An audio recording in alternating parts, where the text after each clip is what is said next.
Hello ছোট্ট ছাড়েরা, আসসালামু আলাইকুম সবাইকে। কেমন আছো তোমরা সবাই? তো আমাদের ভৌত জগত পরিমাপের ধারাবাহিক ক্লাসের আজকে পঞ্চম লেকচার। আজকে লেকচারে আমরা আলোচনা করব স্থান, কাল এবং ভরের আধুনিক এবং সনাতনী ধারণা নিয়ে। বুঝতে পারছো? চলো আমরা লেকচারটা শুরু করি। তাহলে আজকে লেকচার আমরা মেইনলি স্থান, কাল এবং ভর এই জিনিসপাতিগুলো নিয়ে আমরা আলোচনা করব। স্থান,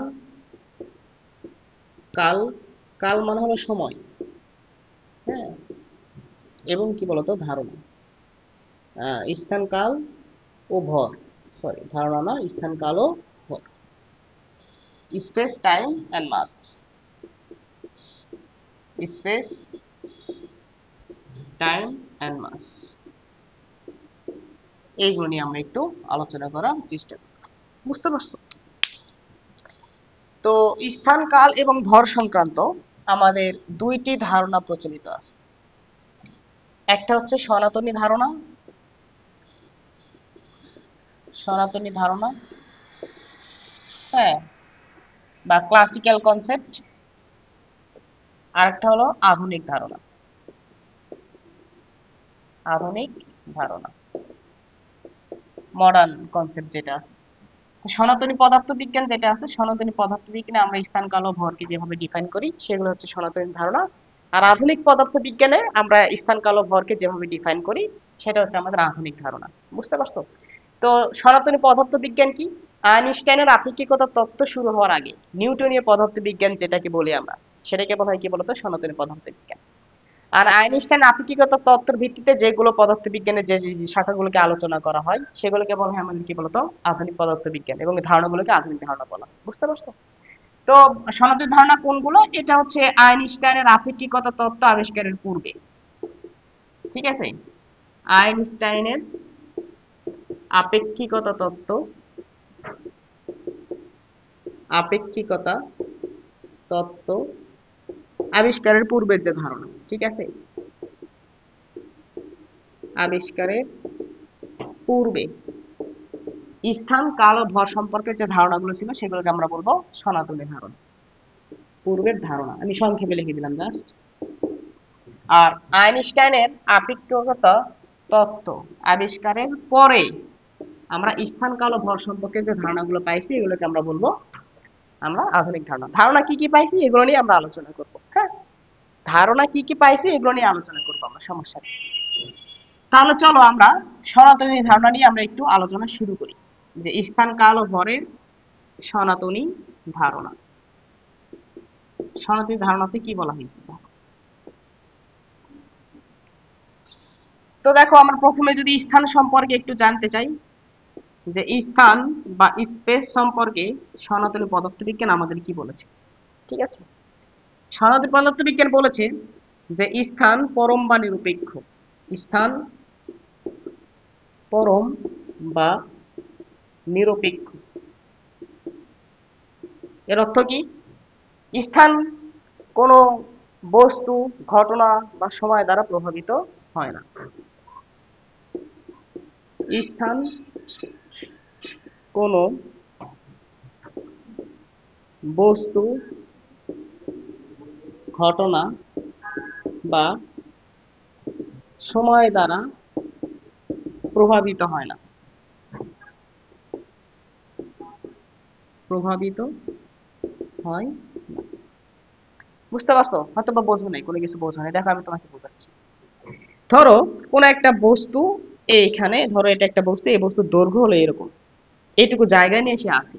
এটা একটা বস্তু, এটা আমার বোর্ডের এইটুকু জায়গা নিয়ে আছে, ওকে? এটা হলো লক্ষ্য বস্তু, আমি হলো পর্যবেক্ষক, আমি এই বস্তুটার দিকে তাকিয়ে আছি। এটা নয় আমার লক্ষ্য বস্তু, এটাকে আমি দেখতেছি, আমি হলো পর্যবেক্ষক। তা আমি পর্যবেক্ষকটা, আমি এই বস্তুকে এখন যেভাবে দেখতেছি, আমি যদি 2 ঘন্টা পরে এসে বস্তুকে দেখি এরকমই দেখবো। এইটুকু জায়গায় নিয়ে সে সবসময় কি করবে বলতো, থাকবে। অর্থাৎ এই বস্তুটা বোর্ডের যেটুকু জায়গা নিয়ে আছে, যে স্থানটুকু দখল করে আছে, এই বস্তুটা দৈর্ঘ্য যতটুকু আমি এখন যা দেখতেছি, আমি 2 ঘন্টা পরে এসেও সেম দেখবো। আমি স্থির অবস্থায় এই বস্তুকে যেরকম দেখতেছি, আমি যদি গতিশীল হই, গতিশীল অবস্থায় বস্তুকে কি দেখবো বলতো? একই রকম দেখবো। বুঝতে পারছি কি বলছি? এটাই যে এটা পরম বা নিরপেক্ষ, অর্থাৎ এটার কোনো পরিবর্তন হবে না, স্থান কখনো পরিবর্তন হয় না, এটা আমাদের সনাতন ধারণা বলছে। কোন একটা লক্ষ্য বস্তুকে কোন একটা ব্যক্তি যেরকম দেখবে, অন্য ব্যক্তি আসেও সেরকমই দেখবে। বস্তুটি স্থির অবস্থায় যেরকম দেখবে, গতিশীল অবস্থাকেও সেই রকমই দেখবে। আমি যদি স্থির অবস্থায় দেখি যেরকম দেখবো, আমি যদি গতিশীল অবস্থায় দেখি একই রকমই দেখবো। আমি এখন যা দেখতেছি, আমি 10 দিন পরে আসে এরকম দেখবো, 1 বছর পরে আসেও এরকম দেখবো, এটার কোনো পরিবর্তন হবে না।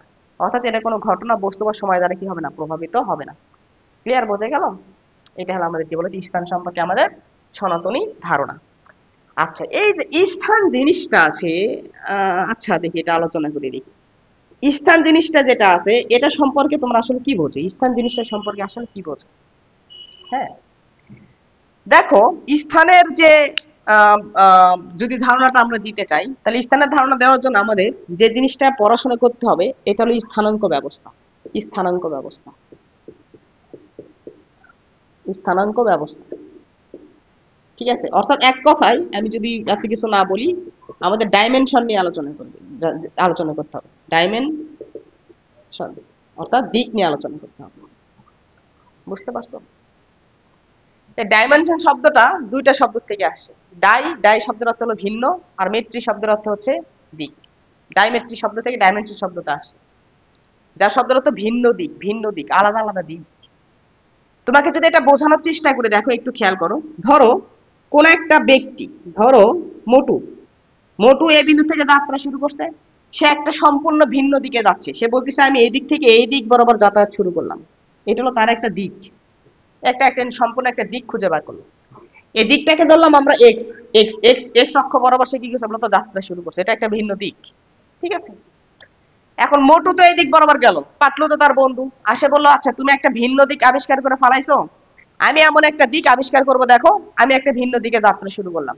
পাটলু আসলো, পাটলু আসে সে এই দিক বরাবর কি করলো বলতো, যাত্রা শুরু করলো। বুঝছো?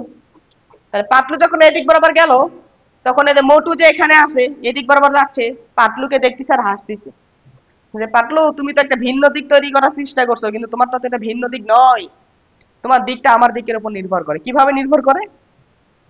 যে দেখো এই যে পাতলুটা যখন এই দিক বরাবর গিয়েছে, তখন দেখো এর যে এখান থেকে এইটুকু দূরত্বে গেছে, দূরত্বের একটা অংশ কিন্তু এই দিক বরাবরও আছে, এই দিক বরাবরও আছে। তাহলে সে কিন্তু প্রথমে কি করছে, সে এখান থেকে এইখানে গেছে, এর অর্থ কি, সে এখান থেকে ভূমি বরাবর এখানে গেছে, আর উচ্চতা বরাবর এখান থেকে এইটুকু বরাবর গেছে। সহজ একটা ব্যাখ্যা বলছি, তোমরা কখনো সিঁড়ি দিয়ে উপরে উঠেছো? সিঁড়ি দিয়ে কখনো উপরে বেয়ে ওঠো? দেখো সিঁড়ি দিয়ে যদি আমি তোমাকে উপরে ওঠার কথা চিন্তা করি, ধরো তুমি এখানে সিঁড়ির নিচে ছিলা, কিছুক্ষণ পর তুমি এইখানে গেলাম, এইখানে যাওয়ার পর তুমি যদি আমাকে বলো যে ভাই আমি শুধু উপরের দিকে আসি, তাহলে ভুল হবে, তুমি শুধু উপরের দিকে যাও না। তুমি যখন সিঁড়ি দিয়ে যাচ্ছ, এইভাবে উঠতে উঠতে সামনের দিকে যাচ্ছ, তখন কিন্তু ভূমি বরাবর কিছু দূরত্ব যাচ্ছ, উপরের দিকেও যাচ্ছ। এই সিঁড়ির থেকে যখন এই সিঁড়িতে গেছো তুমি, তখন ভূমি বরাবর এটুকু গেছো, উচ্চতা বরাবর এটুকু গেছো। যখন আবার এই সিঁড়িতে গেছো, তখন ভূমি বরাবর এটুকু দূরত্বে গেছো, তারপর উচ্চতা বরাবর এইটুকু দূরত্বে গেছো। তাহলে এখান থেকে যখন এই যে পাতলু যখন এই দিক বরাবর গেল, তখন মোটু হাসতেছে যে না, তোমার তো দিকটা সম্পূর্ণ ভিন্ন দিক না, তুমি আগে আমার দিক বরাবর এইটুকু গেছো, তারপর কি করছো, উপরের দিকে কিছুটা উপরের দিকে উঠছো। তোমার দিকটা একটা স্বাধীন দিক নয়, আমার উপর ডিপেন্ড করতেছে। পাতলুর তো মাথা ঘুরে গেল যে আমি একটা স্বাধীন দিক আবিষ্কার করব, তুমি আবিষ্কার করছো, আমি আবিষ্কার করতে চাই। পাতলু কি বললো, এবার একটু আহ, তার দিকে একটু এই দিকে আরো একটু কাছাকাছি দেওয়া কি গুলো বলতো শুরু করলো, সেম পরিমাণে এটা এটা সমান দৈর্ঘ্য নিয়ে এখানে একটা সরল রেখা অঙ্কন করে। যখন সেই দিকে সরে গেল, তখন পাতলু আরো মোটা আরো বেশি হাসতেছে, আরে তুই তো এখন আমার দিকে আরো বেশি সরে আসছিস, আমার দিকে আরো বেশি সরে আসছিস, মানে তোর দিকটা আমার দিকে এখন বেশি নির্ভর করতেছে, আগে এইটুকু ছিল, এখন এর এইটুকু হয়ে গেছে, এখান থেকে এইটুকু হয়ে গেছে। তখন এবার পাতলু রাগ করে কি করলো বলতো, একটু বাইরের দিকে গেল সেম পরিমাণ, এটা সমান করে রেখা তুমি এখান এইদিকে অঙ্কন করো, তাহলে এইদিকে অঙ্কন করো। তখন দেখা যাচ্ছে পাতলু দেখতেছে যে কি রে, এবার আমি ওর দিকে কম গেছি, এবার আমি ওর দিকে কম গেছি, উপরের দিকে বেশি গেছি। এই তো দেখো আগে ছিল এতটুকু, এখন এইটুকু। আবার সে সেম পরিমাণ আরো দূরে সরে গেল, এইভাবে এইখানে গেল। তখন দেখা গেল তার দূরত্বটা কি হলো বলতো, এই দিক বরাবর নির্ভরশীলতা আরো কমে গেল, মানে এখান থেকে এইটুকু। তখন এরকম করতে করতে করতে করতে পাতলুটা এবার কি করছে বলতো, সোজা উপরের দিকে এই দিক বরাবর, এই ডট ডট যে লাইনটা দিছি সে ওই দিক বরাবর দৌড়ে শুরু করছে। সে যখন এই দিক বরাবর যাওয়া শুরু করছে তখন মোটুটা কি করছে বলতো, মন খারাপ করছে। কি রে, হ্যাঁ আমার বন্ধু তো এমন একটা দিক খুঁজে পাইছে যে আমার উপর কোনো ডিপেন্ডই করতেছে না, সে শুধু উপরের দিকে যাচ্ছে, এদিকে যাচ্ছে না। তার মানে মোটু যেদিকে গিয়েছিল তার 90 ডিগ্রি করে যখন সে পাতলু চলা শুরু করছে তখন দেখো সম্পূর্ণ একটা ভিন্ন দিক পায়ে গেছে। বুঝতে পারছো? এখন মোটু পাতলু তো এরকম করে গেল, এখন তো আরো একজন আছে, ইন্সপেক্টর চিংগাম।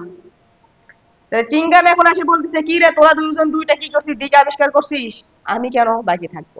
ঠিক আছে, আমি একটা সম্পূর্ণ নতুন দিক আবিষ্কার করব।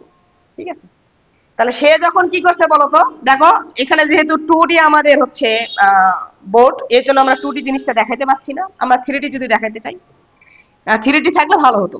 হ্যাঁ, তাহলে এখন এই যে মোটু এদিক গেছে, পাতলু এদিকে গেছে, এখন এ যদি সম্পূর্ণ ভিন্ন একটা দিক দেখাইতে চায়, যেটা এর উপর নির্ভর হবে না, এর উপর নির্ভর হবে না, তুমি যদি এরকম করে বাঁকা করে দাও, এরকম করে বাঁকা করে যদি একটা রশ্মি ধরো, দেখো এখান থেকে এর উপর একটা রেখা পড়বে, এখান থেকে এর উপর একটা রেখা পড়বে, ফলে এই দুইটার উপরে নির্ভর করবে।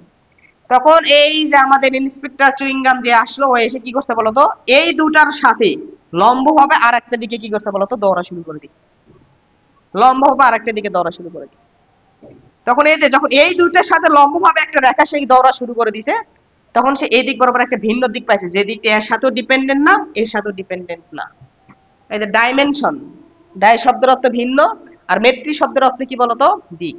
ডাইমেট্রি থেকে ভিন্ন দিক চলে আসছে। বুঝতে পারছো? তার আলাদা আলাদা দিক হতে হবে, যে একটা দিক আরেকটার উপর ডিপেন্ড করবে না। তাহলে এইদিকে একটা দিক, এইদিকে একটা দিক, এইদিকে একটা দিক, এদের তিনটা দিক থেকে আমাদের কি আসে বলতো, ত্রিমাত্রিক স্থানাঙ্ক ব্যবস্থা চলে আসছে। এর বাইরে তুমি কোনো স্থানাঙ্ক নিতে পারবা না। হ্যাঁ, তবে আরো একটা চতুর্মাত্রিক আধুনিক পদার্থ বিজ্ঞানে আরো একটা তোমাদের অ্যাড হয়েছে। এটা হলো কি বলতো, স্পেস, টাইম। আমাদের স্থানের স্থান যেগুলো আছে, স্থানের সাথে আরো একটা স্থানাঙ্ক ব্যবস্থা যুক্ত করা গেছে, সেটা কি বলতো, সময়। একটু ব্যাখ্যা করতেছি, পরে ব্যাখ্যা করতেছি। দেখো তাহলে যে ত্রিমাত্রিক স্থানাঙ্ক ব্যবস্থা আসছে আমাদের তিনটা স্বাধীন দিক থেকে। যে ধরো এটা আমাদের এক্স অক্ষ, এর লম্ব বরাবর একটা অক্ষ যাবে ওই অক্ষ, যে অক্ষটা এর উপর ডিপেন্ড করবে না, আর একটা অক্ষ যাবে এই দুটার সাথে 90 ডিগ্রি কোণে, এই তো এটা যেটা 90 ডিগ্রি 90 ডিগ্রি 90 ডিগ্রি পরস্পরের সাথে 90 ডিগ্রি কোণে থাকবে। এই তিনটা আসছে কি বলতো, ত্রিমাত্রিক স্থানাঙ্ক, তিনটা ভিন্ন দিক, কোন দিক কোনো কারো উপর নির্ভরশীল নয়। এখন তুমি অন্য যে কোনো দিক নিতে চাও ভাইয়া, অন্য যে কোনো দিক নিতে চাও, যেদিকে নাও না কেন, এই দিকে নাও এই দিকে নাও, দেখো এর বাইরে আর কোনো দিক নিতে পারবে না, যেটাই নেবা সেটার সাথে ডিপেন্ডেন্ট থাকবে, কারো না কারো উপর ডিপেন্ডেন্ট হয়ে যাবে। আর কোনো দিক নেওয়া সম্ভব না। এখান থেকে দেখো, এই এখান থেকে রেখা টানলে এর উপর কি হবে, একটা ডিপেন্ডেন্ট আসবে। এখান থেকে আবার এর উপর রেখা টানতে পারবে, এর উপর ডিপেন্ডেন্ট হবে। আর কোনো দিক পাওয়া সম্ভব নেই তিনটা দিক ছাড়া। এখান থেকে আমরা বলছি ভিন্ন দিক পাওয়া যায় তিনটা, ত্রিমাত্রিক স্থানাঙ্ক ব্যবস্থা, এক্স অক্ষ, ওয়াই অক্ষ, জেড অক্ষ। তবে আমাদের আধুনিক পদার্থ বিজ্ঞানে আরো একটা অক্ষ এর সাথে অ্যাড হয়ে গেছে, সেটাকে আমরা বলছি সময়। চতুর্মাত্রিক স্থানাঙ্ক ব্যবস্থা, 4 ডাইমেনশন। ঠিক আছে, যেটা সময় চলে আসে। এখন দেখো এই যে সময়টা যে আসলে, এটার ধারণা কি? ঠিক আছে, তবে তোমাদেরকে আমি একটা সাজেস্ট করব, এই জিনিসটা যেহেতু আমার এখানে অ্যানিমেশন দিয়ে বোঝানো সম্ভব হচ্ছে না, দ্বিমাত্রিক স্থানাঙ্ক, তোমাদের একটা ভিডিও আমি দেখতে বলবো। ভাইয়ের ভিডিওগুলো আমার খুবই ভালো লাগে। স্টোরি হেড চ্যানেলে এরকম একটা ভিডিও আছে, বুঝছো, চতুর্মাত্রিক সময় যে চতুর্মাত্রিক স্থানাঙ্ক ব্যবস্থা, এটা খুব সুন্দরভাবে ভাই ব্যাখ্যা করছে। আমি ইংলিশের অনেক ভিডিও দেখছি, কিন্তু তোমরা অনেকে যারা ইংলিশ বুঝবা না, তারা হচ্ছে বাংলার স্টোরি হেডের একটা ভাইয়ের একটা ভিডিও আছে, story head channel, YouTube channel story head. তোমরা ওখানে লিখবা যে 4D, হ্যাঁ মানে 4 ডাইমেনশন, টাইম কি 4 ডাইমেনশন, এভাবে লিখবা। কি লিখেছে সার্চ দেওয়া লাগবে ভিডিওটা।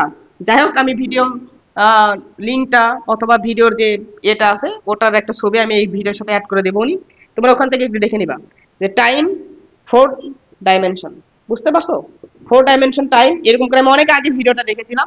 তোমরা স্টোরি হেড ওই চ্যানেল থেকে টাইম যে 4 ডাইমেনশন হিসেবে এক্সিস্ট করে, এটা ভাই খুব সুন্দরভাবে ব্যাখ্যা করছে, ওখান থেকে একটু দেখে নিবা, তাহলে বুঝতে পারো। তা যাই হোক, দেখো আমাদের যে সনাতনী পদার্থবিজ্ঞান আছে, সনাতনী পদার্থবিজ্ঞানে আমাদের হচ্ছে স্থানাঙ্ক ব্যবস্থা তিনটা, এক্স অক্ষ, ওয়াই অক্ষ, আর কি বলতো, জেড অক্ষ। কিন্তু আধুনিক পদার্থবিজ্ঞানে আরো একটা স্থানাঙ্ক ব্যবস্থা যুক্ত করা হয়েছে, ওটাকে বলা হয়েছে কি বলতো, সময়। তাহলে যে স্থানাঙ্ক ব্যবস্থাগুলো যেগুলো আলাদা আলাদা, এই জিনিসগুলো আমরা বুঝবো কিভাবে, গাণিতিক ভাবে বুঝবো কিভাবে, একটু খেয়াল করে দেখো তো। ধরো তুমি কোথাও এই যে এক্স অক্ষের উপর সম্পূর্ণ একটা ওয়াই অক্ষের দিক বার করতে চাচ্ছ। ঠিক আছে, এটা যে সম্পূর্ণ আলাদা দিক, এটা এটা ডিপেন্ড করে, দেখো এটা যে এক্স এর উপর ডিপেন্ড করে না, একটু খেয়াল করো। দেখো ধরো এই বিন্দু থেকে তুমি এই বিন্দুতে যেতে চাও, সেখান থেকে এই দিকে যাইতে চাও, সেখান থেকে এই বিন্দুতে গেলাম, সেখান থেকে এই বিন্দুতে গেলাম। তুমি যদি বিন্দুগুলোর স্থানাঙ্ক ব্যবস্থা নিতে চাও, তোমরা তো পোলার স্থানাঙ্ক ব্যবস্থা কার্তেশীয় স্থানাঙ্ক ব্যবস্থা পড়ে আসে। তাহলে কার্তেশীয় স্থানাঙ্ক ব্যবস্থার মাধ্যমে যদি আমরা এই বিন্দুটার অবস্থান নির্ণয় করতে চাই, তাহলে এই বিন্দুর অবস্থান কত হবে বলো? এক্স অক্ষ বরাবর একটা ধরো সরণ গেছে 2, আর y অক্ষ বরাবর কোনো সরণ হয় না, এটা কত হবে বলো তো? y অক্ষ বরাবর 0, 2,0। তারপর ধরো যখন এই বিন্দুটার অবস্থান নিতে যাবো, তাহলে ধরো এখান থেকে এইটুকু কত গেছে? 2, এর এখান থেকে এইটুকু 2, এখান থেকে এইটুকু কতটুকু উঠছে? ভাই এটা ধরলাম আমরা এক ঘর করে, তাহলে 1। আবার যদি এই বিন্দুর অবস্থান নিতে চাই, দেখো তো এই বিন্দুর অবস্থান কত হবে? এই যে এক্স অক্ষ বরাবর 2, আর y অক্ষ বরাবর এটা এক ঘর, আরো এক ঘর, তাহলে ধরো 2। আবার যদি এই বিন্দু নিতে চাও তাহলে কত হবে? 2,3। আবার যদি এই বিন্দু নিতে চাও তাহলে কত হবে? 2,4। এখান থেকে একটু বিন্দুগুলোর অবস্থান দেখো তো ভাইয়া। যখন তুমি y অক্ষ বরাবর পরিবর্তন নিতে চাচ্ছ, তখন দেখি x অক্ষের কোনো পরিবর্তন হয় নাই, জাস্ট কি হয়েছে বলো তো? y অক্ষের পরিবর্তন হয়েছে। তার মানে এটা সম্পূর্ণ একটা স্বাধীন দিক, যেটা x অক্ষের উপর নির্ভর করতেছে না। ঠিক একইভাবে তুমি যদি z অক্ষের উপর এদিকে আরেকটা নিতে চাইতা, তখন দেখে x অক্ষ আর y অক্ষের মানের কোনো পরিবর্তন করতে হয় না। তোমরা যদি সরলরেখা অধ্যায়ে পড়ে থাকো, তখন দেখবা যে জাস্ট z অক্ষের দিকটা পরিবর্তন করলেই হয়ে যায়। একইভাবে তোমাকে যদি এখানে আমি দেখাই, দেখো যে x অক্ষ একটা স্বাধীন দিক, এটা y এর উপর ডিপেন্ড করবে না। তুমি এই দিক বরাবর একটা বিন্দু নাও তো ভাইয়া, ধরো এটা আমি মিশিয়ে দিলাম। এই দিক বরাবর কয়েকটা বিন্দু নাও, দেখো তুমি x অক্ষ বরাবর যাইতে চাচ্ছ, দেখো x অক্ষ বরাবর যাইতে চাচ্ছ, x অক্ষ বরাবর যাইতে চাচ্ছ। তাহলে এই বিন্দুর অবস্থান কত বার করছিলে তুমি? এখান থেকে এইটুকু ভাইয়া 2, আর এখান থেকে এইটুকু 2, তাহলে 2,2। এই বিন্দুটা আমি মিশিয়ে দিছিলাম 2,2। এই বিন্দুর অবস্থান কত হবে ভাইয়া? এটা এদিকে পরিবর্তন হচ্ছে, এক ঘর পরিবর্তন হয়ে গেছে। তাহলে x অক্ষ বরাবর 3, y অক্ষ বরাবর কত ভাইয়া দেখো তো? এখান থেকে এইটুকু যদি 2 হয়, তাহলে এখান থেকে এইটুকু কত হবে? 2, 3,2। আবার এটা কত আসবে? 3,3। একইভাবে এটা কত আসবে? 3,4। একইভাবে এটা কত আসবে? 3,5। মজার দিক দেখছো? তুমি যখন এই দিক বরাবর পরিবর্তন নিচ্ছ, দেখো এই দিক বরাবর যখন পরিবর্তন নিচ্ছ, তখন একটু খেয়াল করো, এই যে এটা কি করলাম আমি, সরি সরি সরি, এটা কি করলাম আমি, এক্স অক্ষের পরিবর্তন হয়ে গেছে। দেখো এটা 2, এটা 3, তাহলে এটা কত আসবে? 4। আর এই দিক বরাবর কত? 2। এটা কত হবে? সরি, আমার জাস্ট বিন্দুগুলো ধরতে ভুল হয়েছে। তাহলে একটু খেয়াল করে দেখো, এই দিক বরাবর এটুকু 2 ছিল, 3, 4, এটা কত হবে? 5, কমা উপরের দিকে কত? 2, এটা কত আসবে? 6,2। দেখো মজার জিনিস দেখো, যখন তুমি এক্স অক্ষ বরাবর বিন্দুগুলো পরিবর্তন করতেছো, তখন দেখো ওয়াই এর কোনো পরিবর্তন হয় না, 2, 2, 2, 2, 2, কিন্তু এক্স এর কি হচ্ছে বলতো? পরিবর্তন হচ্ছে। অর্থাৎ এক্স অক্ষটা ওয়াই অক্ষের উপর নির্ভর করতেছে। ক্লিয়ার, বোঝা গেছে? একইভাবে যখন জেড অক্ষ বরাবর তুমি একটা কোনো একটা বিন্দু নিবা, হ্যাঁ, জেড অক্ষের এই দিক বরাবর কোনো একটা বিন্দু নিবা, ওটা দেখবে এক্স আর ওয়াই এর মানের কোনো পরিবর্তন হবে না, এক্স আর ওয়াই কে সেম রাখতে হবে। কিন্তু জেড অক্ষ বরাবর কি হবে বলতো? পরিবর্তন হয়ে যায়। তাহলে স্বাধীন দিক, তিনটা স্বাধীন দিক চলে আসবে। বুঝতে পারছো? স্টোরি হেড ওই ভিডিও থেকে এই জিনিসটা দেখে নিবা, ভাই খুব সুন্দরভাবে এক্সপ্লেন করছে। এই ভিডিওটা আমি আগে দেখছিলাম না, অনেক আগে দেখছিলাম, হ্যাঁ। তার আগে থেকে তো এগুলো ব্যাখ্যা করছিলাম, কিন্তু ওই ভিডিওটা দেখার পর আমার মনে হয়েছে ছাত্রছাত্রীদেরকে ওই ভিডিওটা দেখানো উচিত। ভাই খুবই সুন্দর একটা ব্যাখ্যা দিয়েছে 4 ডাইমেনশন সম্পর্কে। তা যাই হোক, তাহলে এগুলো আমাদের কি বলতো? স্থানের ধারণা। তাহলে স্থান সম্পর্কে আমাদের প্রথম ধারণা আসে স্থানাঙ্ক ব্যবস্থা থেকে, যে কোনো একটা স্থান এটাকে আমরা কিভাবে প্রকাশ করতে পারি। বুঝতে পারছো? তাহলে স্থানের যে জ্যামিতিক ধারণা, এই জ্যামিতিক ধারণা সর্বপ্রথম প্রদান করে গণিতবিদ ইউক্লিড। এটা এমসিকিউ আসে। স্থানের জ্যামিতিক ধারণা সর্বপ্রথম কে প্রদান করে? গণিতবিদ ইউক্লিড। বুঝতো? দেখো, স্থানের জ্যামিতিক ধারণা, জ্যামিতিক ধারণা, হ্যাঁ, সর্বপ্রথম গণিতবিদ ইউক্লিড প্রদান করেন। গণিতবিদ ইউক্লিড প্রদান করেন। ইউক্লিড কি বলেন স্থান সম্পর্কে? ইউক্লিড কি বলেন দেখো, ইউক্লিড বলেন, ইউক্লিড বলেন কি বলেন? তিনি বলেন স্থান ত্রিমাত্রিক। স্থান ত্রিমাত্রিক, যেখানে কোনো বস্তুর অবস্থান তিনটি অক্ষের সাহায্যে ব্যাখ্যা করা যায়। তিনটি অক্ষের সাহায্যে ব্যাখ্যা করা যায়। বুঝতে পারছো? স্থানকে আমরা ত্রিমাত্রিক স্থানকে ব্যবস্থার সাহায্যে ব্যাখ্যা করতে পারি। যেমন দেখো, একটা বস্তু ধরো একটা রেখার উপর দিয়ে চলতেছে, একটা রেখার উপর দিয়ে, একটা রশির উপর দিয়ে, ধরো একটা রশি একটা অঙ্কন আছে, রশির উপর দিয়ে একটা পিঁপড়া হেঁটে হেঁটে চলতেছে। তাহলে এখন এই পিঁপড়ার অবস্থান যদি প্রকাশ করতে চাও তাহলে কিন্তু এদের রশির একটা ধরো বিন্দু থাকবে, এখান থেকে তুমি রশি বরাবর যাবা, কত মিটার দূরে যাচ্ছ ওই দূরত্বটা বললে হবে, এটাকে বলা হয় একমাত্রিক স্থানাঙ্ক ব্যবস্থা। তাহলে কোন একটা বস্তু যদি একটা রেখার উপর দিয়ে চলে তখন তার স্থানাঙ্ক ব্যবস্থাকে বলা হয়, তখন তার গতিকে বলা হয় একমাত্রিক গতি। আর ওর অবস্থান প্রকাশ করার জন্য একটা স্থানাঙ্কের যেহেতু প্রয়োজন হয় ওটাকে বলা হয় একমাত্রিক গতি। কিন্তু কোন একটা বস্তু যদি এমন ভাবে চলে, ধরো এটা তোমার যে বোর্ড আছে, হোয়াইট বোর্ড আছে, হোয়াইট বোর্ডের উপর দিয়ে আমাদের বোর্ডের উপর দিয়ে একটা পিঁপড়া চলতে চলতে এখানে আসে, তাহলে এর অবস্থানটা যদি প্রকাশ করতে চাও তাহলে তুমি একটা অক্ষের সাহায্যে প্রকাশ করতে পারবে না।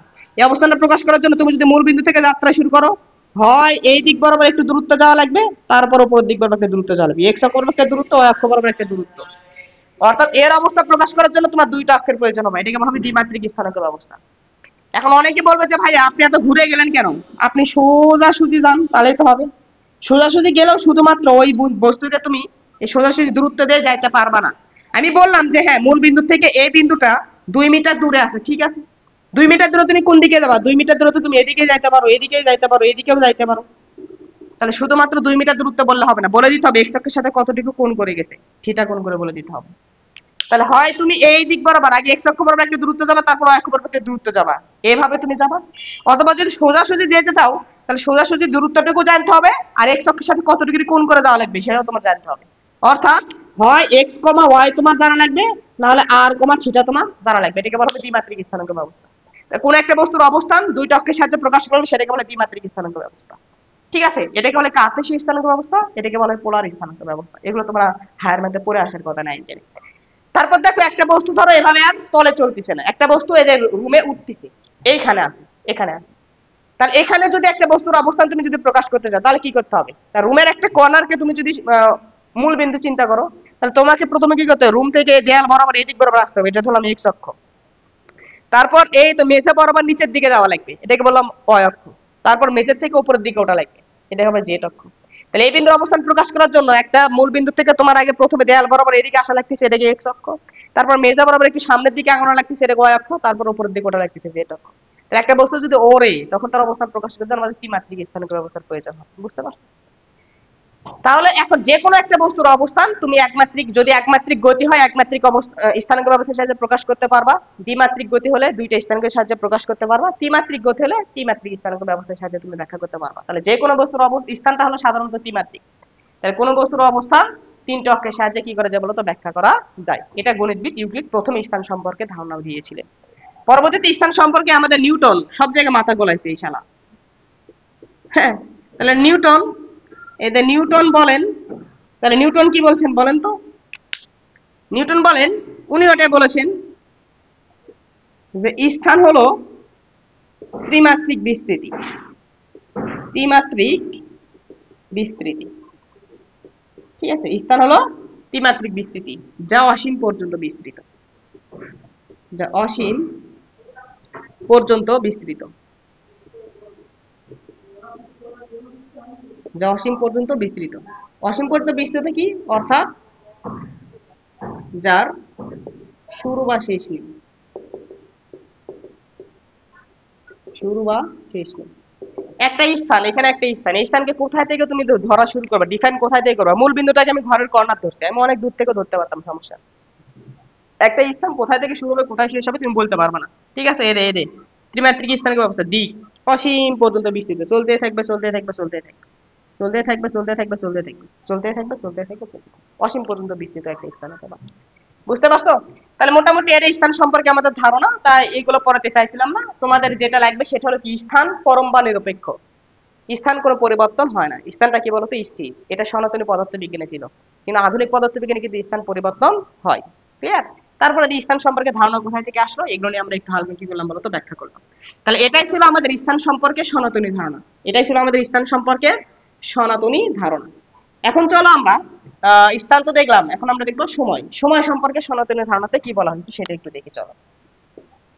সময়, টাইম, একই কথা। সনাতন ধারণা বলছে টাইম পরম বা নিরপেক্ষ, অর্থাৎ সময় পরম বা নিরপেক্ষ। সময় পরম বা নিরপেক্ষ এর অর্থ কি, সময় পরিবর্তন হয় না। ঠিক আছে, সময়ের প্রবাহ, সময়ের প্রবাহ কোনো স্থান, ঘটনা বা বস্তু দ্বারা প্রভাবিত হয় না। বস্তু দ্বারা প্রভাবিত হয় না।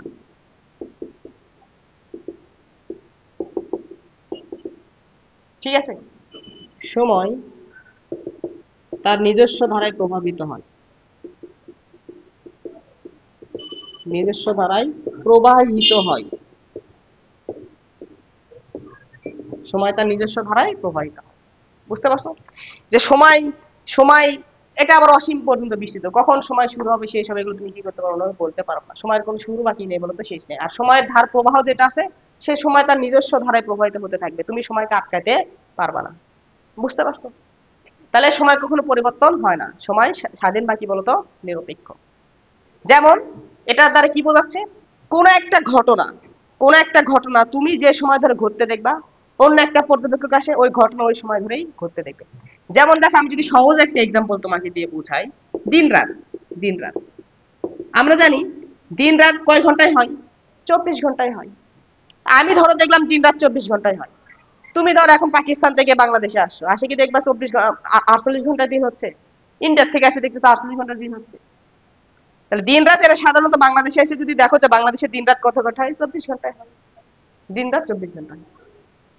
তাহলে যে 24 দিন রাত যেটা 24 ঘন্টায় হচ্ছে, এটা তোমার ব্যক্তি অথবা তুমি স্থির থাকো বা তুমি গতিশীল থাকো না কেন, তোমার কোনো অবস্থার উপর নির্ভর করবে না। দিন রাত 24 ঘন্টা হয়, 24 ঘন্টাতে কি হবে বলো তো?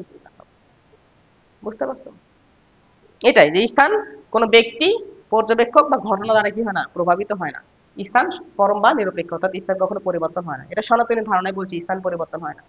স্থান বলছি সময়, সময় পরিবর্তন হয় না। কিন্তু আধুনিক পদার্থবিজ্ঞানে কিন্তু সময় পরিবর্তন হয়। কিভাবে হয় সেটা আমরা পরে দেখবো, সমস্যা নেই। ঠিক আছে, তাহলে এটা সময় সম্পর্কে আমাদের কি বলতো একটা মোটামুটি বেসিক এবং কি বলতো কনসেপ্ট, সাধারণ ধারণা সময় সম্পর্কে আমরা এটা দেখলাম। ঠিক আছে, তারপর দেখো আমাদের লাস্ট যেটা আছে এটা হলো ভর। ভরের সনাতনী ধারণাটা কি, এটা একটু আমরা দেখার চেষ্টা করি যে ভরের সনাতনী ধারণাটা কি। তাহলে দেখো একই কথা বলছে, একই কথা বলছে, ভর বা কি বলতো মাস। তাহলে ভর পরম বা নিরপেক্ষ, একই কথা, পরম বা নিরপেক্ষ। অর্থাৎ ভর কোন ব্যক্তি, বস্তু বা ঘটনার দ্বারা কি হয় না বলতো প্রভাবিত হয় না। বুঝতে পারছো? ওটা লিখে নিবা। আচ্ছা, অর্থাৎ ভর স্থান, ঘটনা বা সময় দ্বারা প্রভাবিত হয় না। প্রভাবিত হয় না। ধরো তুমি কোন একটা কিছু ভর নিছো, ধরো আমার ভর হলো ধরো 50 কেজি। তাহলে আমার ভর যদি 50 কেজি হয়, আমি এখানে থাকলেও 50 কেজি হবে। আমি ধরো এখান থেকে আমি এখানে বগুড়াতে আসি, আমি রাজশাহীতে গেলাম, আমার কি হবে বলতো, ভর 50 কেজি থাকবে। বুঝতে পারছো? আবার ধরো এখন তোমার ভর 50 কেজি, 2 দিন পরে তোমার ভর যেরকম আছে ওরকমই থাকবে। মানে কোন একটা বস্তু যদি নাও, যেটা কোন একটা বস্তুর বিদ্যমান পদার্থ যদি পরিবর্তন না হয়, তোমরা আবার বলবো যে ভাই আমি তো মোটা হয়ে গেলাম, আমার ভর পরিবর্তন হবে। তোমার কথা বাদ দেই, কারণ তুমি কখন মোটা হও, যখন তোমার ভিতরে তোমার যে বিদ্যমান পদার্থ এটা পরিবর্তন করো, মানে বেশি খাও। তা তুমি বেশি খেলে তো তুমি মোটা হবে, তাই না? তা ধরো এখানে একটা আমি এরকম করে বল রাখছি, হ্যাঁ, আমি ধরো এখানে একটা ক্রিকেট বল রেখে দিয়েছি। এই ক্রিকেট বল যদি এখানে থাকে, হ্যাঁ, তা বলের ভিতরে যদি কোনো অংশের যদি পরিবর্তন না হয়, হ্যাঁ, তাহলে এর ভরটা সবসময় কি থাকবে বলো তো, সেম থাকবে। এর মধ্যে বিদ্যমান পদার্থ যদি চেঞ্জ না করো, তাহলে এর গতিশীল অবস্থাও যেরকম থাকবে, স্থির অবস্থা এরকম থাকবে। এখানে থাকলেও যা থাকবে, তুমি 10 মিটার পরে নিয়ে যাও ওই একই থাকবে। এখন থাকলে যেরকম ভর দেখতেছো 2 বছর পরে আসে ওই ভর ওইরকমই থাকবে, বিদ্যমান পদার্থ যদি চেঞ্জ না হয়, এর ভিতর থেকে যদি কোনো কিছু কেটে ফেলে না দাও, তাহলে ভর ধ্রুব, ভর কখনো পরিবর্তন হবে না। বুঝতে পারছো? তবে দেখো আমরা নিউটনের 2টা সূত্র থেকে আমরা ভরের 2টি ধারণা পাই। এটা ভর যেটা আছে, ভর ভর ভরের 2টি ধারণা পাই। ভরটা দুইটা হয়, একটা জড় ভর আর একটা হলো মহাকর্ষ ভর। মহাকর্ষ জড় ভর কি, দেখো এখানে এই বস্তুটা স্থির আছে, এ কিন্তু স্থিরই থাকবে, এই গতিশীল হবে না। একে যদি গতিশীল করতে চাও বাইরে থেকে কি করতে হবে, বল দিতে হবে। এখন দেখো এই বস্তুটা, এখানে একটা বস্তু আছে, এইখানে ধরো আর একটা বস্তু আছে। এটা ধরো এই বস্তু থেকে একটু বড়, সেম পদার্থের তৈরি, ঘনত্ব সেম, কিন্তু এর থেকে একটু কি বলতো বড়। তাহলে এর থেকে যদি একটু বড় হয়, তাহলে আর ভরটা কি হবে বলতো, বেশি হবে। এগুলো যদি সরাতে চাও বাইরে থেকে তোমার কি করতে হবে, বেশি বল প্রয়োগ করতে হবে। আমরা জানি যে বস্তুর ভর যত বেশি তাকে সরাতে তত বেশি কষ্ট হয়, অর্থাৎ সে বস্তুর জড়তা তত বেশি। কোনো বস্তু যে অবস্থায় আসে চিরকাল সে অবস্থায় থাকতে চাওয়ার যে প্রবণতা সেটাকে বলা হয় কি জড়তা। তাহলে এই যে বস্তুর ভর বেশি ওই বস্তুর ভর জড়তা বেশি, জড়তা হলো ভরের পরিমাপ। তাহলে এখান থেকে আমরা ভরের যে ধারণা পাচ্ছি যে যার ভর বেশি তার জড়তা বেশি, সে তার অবস্থার পরিবর্তন তেমন করতে চাবে না। এখান থেকে আমরা ভরের যে ধারণা পাই এই ভরটাকে বলা হয় জড় ভর। আবার দেখো দুইটা বস্তু আছে, ধরো এখানে একটা বস্তু আছে এখানে একটা বস্তু আছে, এই দুইটা বস্তুর মধ্যবর্তী যে মহাকর্ষ বল, এই বলটা ডিপেন্ড করে বস্তু ধরো ভরের গুণফলের উপর। তাহলে m1 ইনটু এই দুইটা বস্তুর ভর গুণ করে ভরের মান যত বেশি হবে এদের মধ্যবর্তী মহাকর্ষ বল তত বেশি হবে। ভর গুণ করে ভরের মান যত কম হবে মহাকর্ষ বলের মান তত কি হবে, কম হবে। তাহলে দুটি বস্তুর মধ্যে মহাকর্ষ বল যে ভরের জন্য দায়ী ওই ভরটাকে আমরা কি বলবো বলতো, মহাকর্ষ ভর বলবো। বুঝতে পারছো? তাহলে আমরা সনাতনী ধারণা সম্পর্কে এখন পর্যন্ত যেটা পড়লাম জাস্ট এই একটা কথা মনে রাখবা যে সনাতনী ধারণায় স্থান ভর এবং সময় কোনো কিছুই পরিবর্তন হয় না। স্থান ভর এবং সময় কোনো কিছুই পরিবর্তন হয় না, এই তিনটাই কি বলতো কনস্ট্যান্ট। পর্যবেক্ষক স্থির থাকুক, গতিশীল থাকুক, পর্যবেক্ষক এখন দেখুক 2 বছর পরে দেখুক, যে কোনো সময় দেখুক না কোনো সমস্যা নাই। তাহলে পর্যবেক্ষকের পরিবর্তনের সাপেক্ষে ভর বা স্থান বা সময় এটা পরিবর্তন হয় না, এই তিনটা জিনিস কনস্ট্যান্ট। ঠিক আছে, বুঝতে পারছো? এখন দেখো আমাদের যে সনাতনী আধুনিক পদার্থবিজ্ঞান যেটা আছে, আধুনিক পদার্থবিজ্ঞান বলছে এই তিনটার একটাও পরম নয়, এই তিনটা আপেক্ষিক। আইনস্টাইনের আপেক্ষিকতার তত্ত্বের সাহায্যে স্থান ভর এবং সময়ের হ্যাঁ আধুনিক ধারণা প্রদান করা হয়। আইনস্টাইনের আপেক্ষিকতার তত্ত্বের সাহায্যে স্থান ভর এবং সময়ের আধুনিক ধারণা দেওয়া হয়। আধুনিক ধারণায় কি বলছে যে যদি কোনো একটা লক্ষ্য বস্তু এবং পর্যবেক্ষক এদের মাঝখানে যদি একটা আপেক্ষিক গতি থাকে, লক্ষ্য বস্তু এবং পর্যবেক্ষক এদের মধ্যে যদি আপেক্ষিক গতি থাকে তাহলে স্থানও পরিবর্তন হতে পারে, ভরও পরিবর্তন হতে পারে, হ্যাঁ, তারপর সময় পরিবর্তন হতে পারে। কোনটাই পরম নয়, সবই আপেক্ষিক। বুঝতে পারছো? তাহলে তোমাকে যদি বলি এক কথায় বলো আধুনিক ধারণায় স্থান কাল এবং ভর কি বলেছে, তাহলে আধুনিক ধারণায় স্থান কাল এবং ভর সম্পর্কে বলা হয়েছে এই তিনটার একটাও পরম নয়, সবকিছুই কি বলতো পরিবর্তনশীল, সবকিছু আপেক্ষিক। কিসের উপর ডিপেন্ড করে? লক্ষ্য বস্তু এবং পর্যবেক্ষকের উপর আপেক্ষিক গতির উপর নির্ভর করে। আপেক্ষিক গতিটা যদি আলোর গতির সমতুল্য হয়, আপেক্ষিক গতি কি একটা বস্তুর সাপেক্ষে আর একটা বস্তুর গতি, এটাকে বলে আপেক্ষিক গতি, একজনের সাপেক্ষে আরেকজনের গতি। বুঝতে পারছো? যেমন ধরো চলন্ত ট্রেনে তোমরা দুইজন বন্ধু যদি মুখে মুখে থাকো, একজনের সাপেক্ষে আরেকজন স্থির দেখবা, কিন্তু তোমার এই বন্ধুটাকে যদি বাইরে থেকে কেউ একজন দেখে সে দেখবে গতিশীল। তাহলে তোমার বন্ধুটা তোমার সাপেক্ষে একবার স্থির, বাইরের একজন বস্তুর সাপেক্ষে গতিশীল। তাহলে তোমার বন্ধুটার যে গতি এটা দুই ক্ষেত্রে দুই রকম হচ্ছে। তাহলে কার সাপেক্ষে তুলনা করতেছো এটার উপর ভিত্তি করে সাপেক্ষ যখন থাকবে একজনের সাপেক্ষে আরেকজনের গতি, সেটাকে বলা হবে আপেক্ষিক গতি। ঠিক আছে? তাহলে আপেক্ষিক জিনিসটা হলো কারোর সঙ্গে তুলনা করা। বুঝতে পারছো? তাহলে কোন একটা লক্ষ্যবস্তু এবং পর্যবেক্ষক এর মাঝখানে যদি আপেক্ষিক গতি থাকে এবং আপেক্ষিক গতিটা যদি সমতুল্য আলোর গতির সমান হয়, আলোর গতির সমান হয়, তাহলে স্থানও পরিবর্তন হয়, ভরও পরিবর্তন হয়, সময়ও পরিবর্তন হয়। কিভাবে পরিবর্তন হয়? হ্যাঁ, দেখো এখন তুমি খেয়াল করে দেখো, তাহলে পর্যবেক্ষকের সাপেক্ষে হ্যাঁ লক্ষ্যবস্তু গতিশীল হলে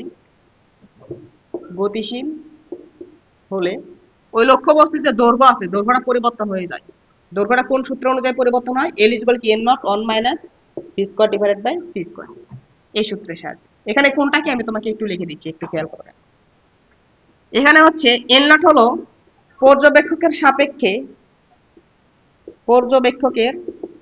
সাপেক্ষে স্থির বস্তুর দৈর্ঘ্য,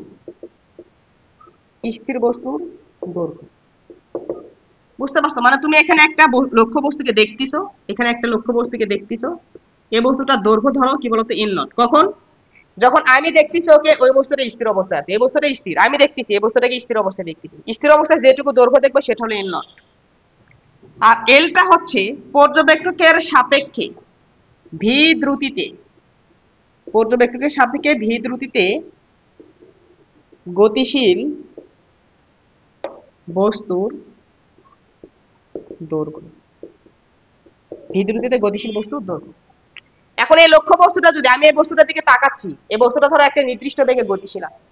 যেমন দেখো আমি দেখতেছি একটা রকেট উড়ে যাচ্ছে, তাহলে রকেটটা স্থির অবস্থায় আমি রকেটকে যেটুকু ভর দেখতাম, রকেটটা গতিশীল অবস্থায় স্থির অবস্থায় আমি রকেটকে দেখলাম, রকেটের দৈর্ঘ্য যতটুকু দেখলাম, রকেটটা যখন গতিশীল আমি তখন ওর দৈর্ঘ্য কতটুকু দেখবো। ঠিক আছে? তাহলে একটু খেয়াল করে দেখো, এটা হলো লক্ষ্য বস্তুর বেগ, সিটা হচ্ছে আলোর বেগ। সিটা হচ্ছে কি বলতো? আলোর বেগ। আলোর বেগ। আর ভিটা লক্ষ্য বস্তুর বেগ। এটা এখানে দেখো বলে দিছি, ভি দ্রুতিতে গতিশীল একটা লক্ষ্য বস্তু। তাহলে এতে ভিটা হচ্ছে ওই ওই দ্রুতিতে গতিশীল একটা লক্ষ্য বস্তু। তাহলে ভিটা হচ্ছে লক্ষ্য বস্তুর বেগ, সিটা হচ্ছে আলোর বেগ। এই লক্ষ্য বস্তুর বেগ কখনো আলোর বেগের থেকে বেশি হতে পারে না। এটা লক্ষ্য বস্তুর বেগটা আলোর বেগের থেকে একটু কি হয় বলতো? কমই হয়। তাহলে এটা যদি কম হয়, এটা যদি বেশি হয়, তাহলে কম ভাগ বেশি, তার মানে 0 পয়েন্ট সামথিং পাবা। 1 থেকে 0 পয়েন্ট সামথিং বাদ দিলে 0 পয়েন্ট সামথিং পাবা, তার উপর রুট করলে কি পাবা? 0 পয়েন্ট সামথিং পাবা। যে কোনো কিছুর সাথে যদি 0 পয়েন্ট সামথিং গুণ করো, তাহলে ওটা কি হয়? কমে যায়। ওটা কি হয়? কমে যায়। তার মানে এলটা এল নট থেকে কি হবে? কম হবে। এলটা এল নট থেকে কি হবে? কম হবে। এলটা কি ছিল? ভি দ্রুতিতে গতিশীল একটা লক্ষ্য বস্তুর দৈর্ঘ্য, আর এটা ছিল স্থির বস্তুর দৈর্ঘ্য। তাহলে দেখতে পাচ্ছি এলটা এল নট থেকে কম হচ্ছে। তার মানে কি? একটা লক্ষ্য বস্তুকে তুমি স্থির অবস্থায় যতটুকু দৈর্ঘ্য দেখতা, গতিশীল অবস্থায় তার দৈর্ঘ্য কি হবে বলতো? কম হবে। গতিশীল অবস্থায় দৈর্ঘ্য কম হবে। বুঝতে পারছি কি বলছি? তাহলে এখন একটু কি করে বলো তো? এটা লিখে নাও। এর অর্থ হলো পর্যবেক্ষকের সাপেক্ষে স্থির বস্তুর দৈর্ঘ্য অপেক্ষা স্থির বস্তুর দৈর্ঘ্য অপেক্ষা গতিশীল বস্তুর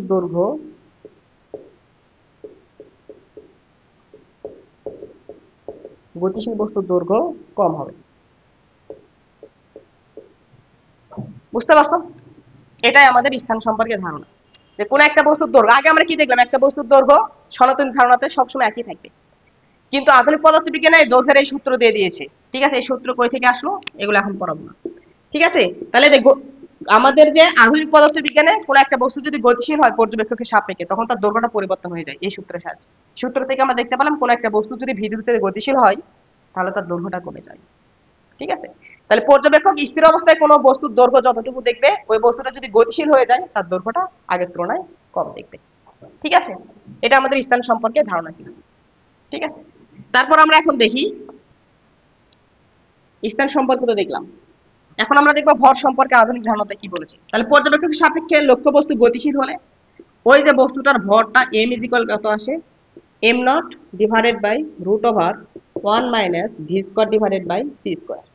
যেখানে কোনটা কি একটু খেয়াল করো দেখো। এম নটটা হচ্ছে লক্ষ্য বস্তু পর্যবেক্ষকের সাপেক্ষে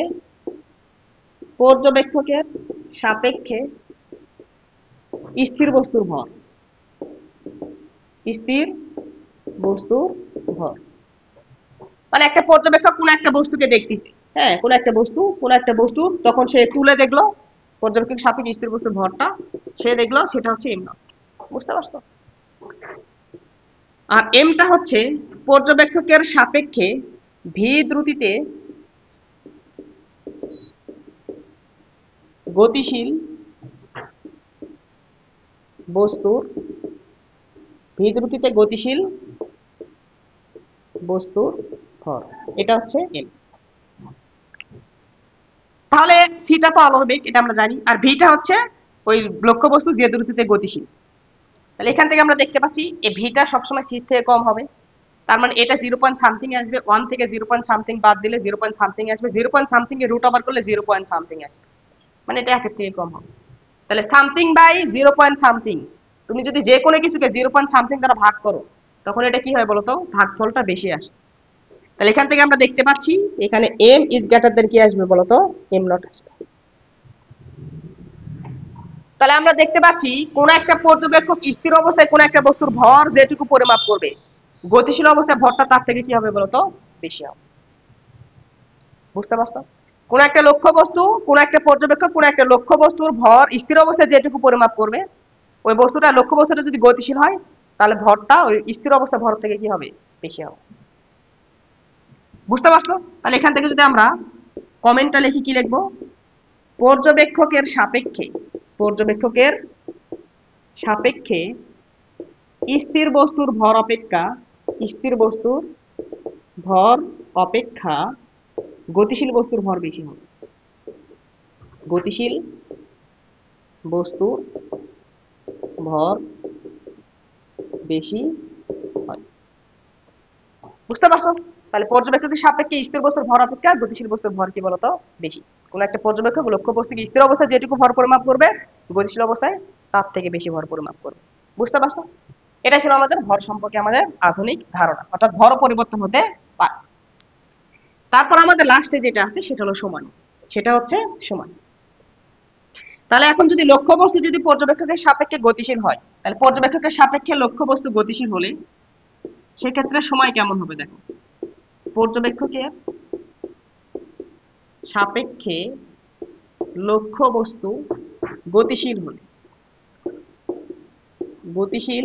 হলে সময় t is equal t naught divided by root over 1 minus v square divided by c square। বোঝা গেল? তাহলে এখান থেকে আমাদের টি আর টি নটটা কি, একইভাবে যদি তুমি পরিচয়টা দাও তাহলে কি লিখবা?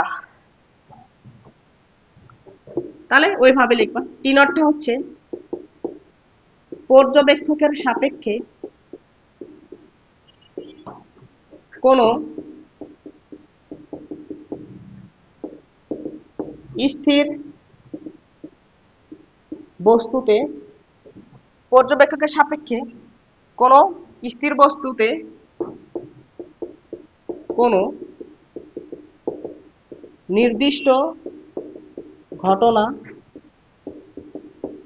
ঘটার সময়। তাহলে পর্যবেক্ষকের সাপেক্ষে কোন একটা স্থির বস্তু আছে, ওই স্থির বস্তুতে কোন একটা ঘটনা ঘটতেছে, ওই ঘটনা ঘটতে কতটুকু সময় লাগতেছে সেটা হলো টি নট। আর টিটা হচ্ছে পর্যবেক্ষকের সাপেক্ষে ভি দ্রুতিতে গতিশীল বস্তুতে কোন নির্দিষ্ট ঘটনা ঘটার সময়। মানে এমন দেখো, তুমি ধরো এইখানে কোন একটা ঘটনা দেখতেছো, এইখানে একটা কোন একটা কিছু আছে, এটা স্থির অবস্থায় আছে, তুমি এখানে পর্যবেক্ষকটা দেখছো এখানে কোন একটা জিনিস আছে যেখানে কেউ একজন বসে চা খাচ্ছে, তো তুমি দেখলে কতক্ষণ ধরে চা খাচ্ছে, সে চা খাচ্ছে 20 মিনিট ধরে, 20 মিনিট ধরে সে চা খাচ্ছে। তাহলে পর্যবেক্ষক সাপেক্ষে কোন একটা, ধরো এখানে একটা বাস আছে, বাসের ভিতরে কেউ বসে থেকে চা খাচ্ছে, তুমি দেখতেছো বাসটি স্থির অবস্থায় আছে, সে দেখলে চা কতক্ষণ ধরে খাচ্ছে, 20 মিনিট ধরে খাচ্ছে। ওই একই চা খাচ্ছে ওই একই ব্যক্তি যদি এই চাটা, এই বাসটা যদি স্থির না থেকে বাসটা যদি এখন গতিশীল হয়ে যায়, তাহলে ওই চা খাইতে এখন তুমি তাকে কত মিনিট দেখবা, আগের থেকে বেশি দেখবা নাকি কম দেখবা, সেটা তোমাকে এখানে বলে দেবে। তাহলে দেখো তো, তুমি যখন একটা বেগে গতিশীল হবা, বেগটা আলোর বেগের থেকে কম হবে, তার মানে এই পুরো জিনিসটা 0.something আসবে। তাহলে যে কোনো কিছুকে 0.something দ্বারা ভাগ করলে ভাগফল যেটা আসে ওটা কি আসে, বেশি চলে আসে। অর্থাৎ এখান থেকে আমরা দেখতে পারবো টি ইজ গ্রেটার দেন কি আসবে বলতো, T naught. T is greater than T naught মানে পর্যবেক্ষকের সাপেক্ষে স্থির প্রসঙ্গ কাঠামোতে কোন একটা জিনিস যে সময় ধরে ঘটতে দেখবা, পর্যবেক্ষকের সাপেক্ষে কোন একটা প্রসঙ্গ কাঠামো বা কোন একটা কাঠামো যদি গতিশীল হয়, ওই সেম ঘটনা ঘটতে তুমি দেখবা বেশি সময় ধরে ঘটতেছে। অর্থাৎ এই চা খাইতে তার 20 মিনিট থেকে বেশি সময় লাগবে। 20 মিনিট থেকে যদি বেশি সময় লাগে, তাহলে বলো তো একই ঘটনা ঘটতে এখানে বেশি সময় লাগতেছে, এখানে কি সময় দ্রুত চলতেছে নাকি ধীরে চলতেছে? একই ঘটনা ঘটতে বেশি সময়, তার মানে সময় আস্তে আস্তে আস্তে আস্তে যাচ্ছে। বুঝতে পারছো কি বলছি? তাহলে এখান থেকে আমরা ডিসিশন নিতে পারছি যে পর্যবেক্ষকের সাপেক্ষে স্থির প্রসঙ্গ কাঠামোতে কোনো ঘটনা ঘটতে যে সময় লাগে, গতিশীল প্রসঙ্গ কাঠামোতে সেই ঘটনা ঘটতে বেশি সময় লাগে।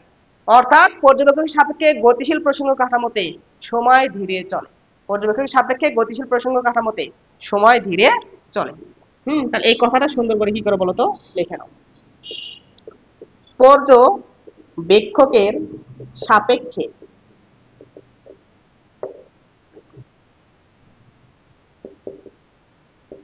স্থির প্রসঙ্গ কাঠামোতে কোনো ঘটনা যে সময় ধরে ঘটে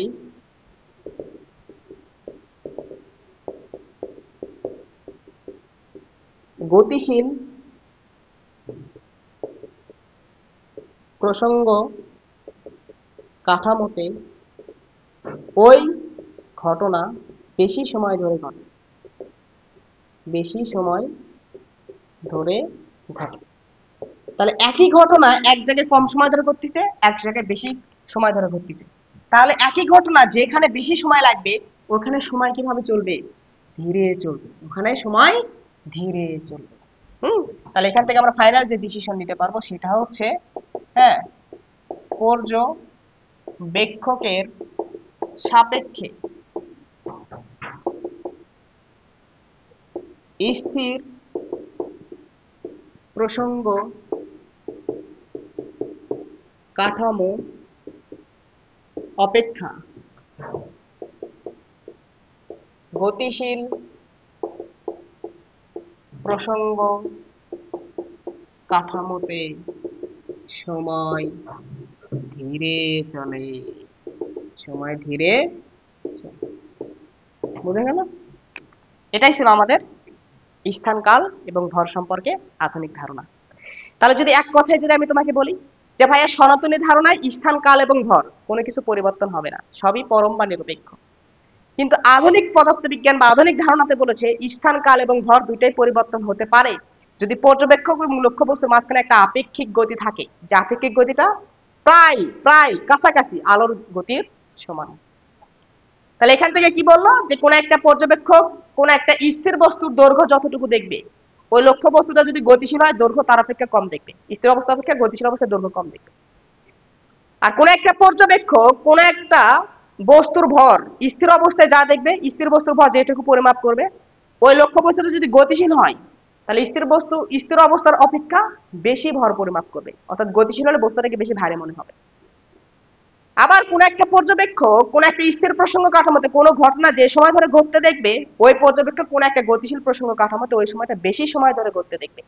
অর্থাৎ স্থির প্রসঙ্গ কাঠামো অপেক্ষা গতিশীল প্রসঙ্গ কাঠামোতে সময় ধীরে চলে। সময় ধীরে চলে। তাহলে আধুনিক পদার্থবিজ্ঞান মতে স্থান কাল এবং ভর তিনটাই পরিবর্তন হতে পারে। স্থান কাল এবং ভর তিনটাই পরিবর্তন হতে পারে, কিন্তু সনাতনী পদার্থবিজ্ঞান স্থান কাল ও ভর পরিবর্তন হয় না, তিনটাই কি বলতো কনস্ট্যান্ট জিনিস। ঠিক আছে, আশা করি যে অল্পটুকু ধারণা তোমাদেরকে দিতে পারছি। এটা বিশাল আলোচনা এগুলো নিয়ে।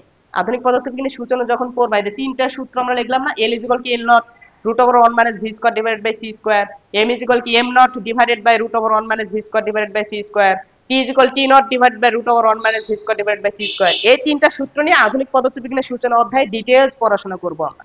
এখানে আমরা সংক্ষেপে আলোচনা করেছি ভাইয়া, বুঝতে পারছো? আর এই লেকচারটা আমি অনেক দ্রুত একটু তাড়াহুড়ো করে পড়ানোর চেষ্টা করেছি, কারণ লেকচারটা অনেক বড় হবে। সনাতনী ধারণা আবার আধুনিক ধারণা, হ্যাঁ, দিতে গিয়ে অনেক বড় হয়ে যাবে। মেইন বিষয় হলো একটা, সনাতন ধারণা মতে স্থান কাল ও ভর পরিবর্তন হয় না, আধুনিক ধারণা মতে পরিবর্তন হয়। শেষ, একটাই শেষ। ঠিক আছে, পুরো ক্লাসের সারমর্ম এটা। তাহলে আমাদের আজকে মনে হয় 5 নাম্বার লেকচার শেষ হয়ে গেল। আগামী 6 নাম্বার লেকচার দেখার আমন্ত্রণ সবার রইল। ততদিন সবাই ভালো থাকো, সুস্থ থাকো। আল্লাহ হাফেজ।